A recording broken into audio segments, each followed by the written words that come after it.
I truly wish the middle class would wake up and really digest and understand what is actually happening here. I really hope. There's a moment in time right now. It doesn't matter what side of the aisle you're on.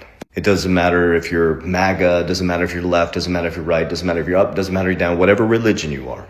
I'm going to speak about micro and macroeconomics. You are in a critical moment in your life right now. So if you're one of the elites in the 1%, then don't listen to this. This is not pertaining to you. Just swipe. But if you're a middle-class American or somebody around the world who's being affected by this economy, high gas prices, food prices going up, I need you to pay attention. It doesn't matter what side of the aisle you're on financially. When it comes to the financial piece, you need to listen to me very closely. I've been thinking about how to say this and how to position this so that everybody will hear the message. It doesn't matter if you think Trump is playing 3D chess.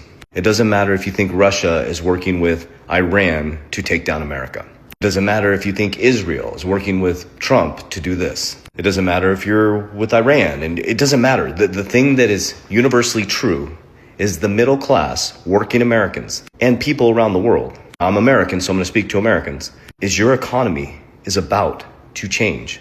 And guess what? 1% are operating completely different than you are. When you understand that after World War II, that the middle class was socially engineered. I wrote a whole book around this, 18 years of research that I put into one book, explaining to people around after World War II, when our grandparents came out of the Great Depression. Guys, they rocked them. Go do your own research on what happened from 1920 to 1929. Same shit. Margin was created in 1920s where you could go into a bank and put in $1 and get 10. Markets were booming. Everything was flowing like water. They never thought a collapse would come. And boom! In 1929, they took everything from our grandparents. But who survived it? The 1% survived it.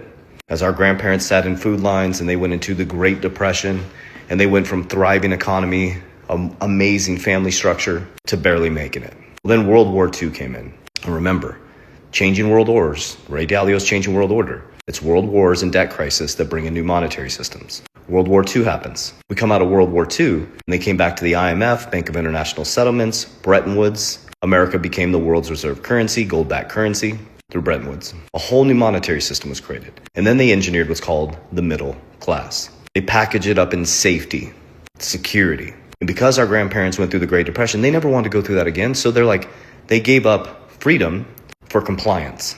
People used to actually have a 5-year mortgage and they would pay it off. They own their homes, they own their cars. But then they started bringing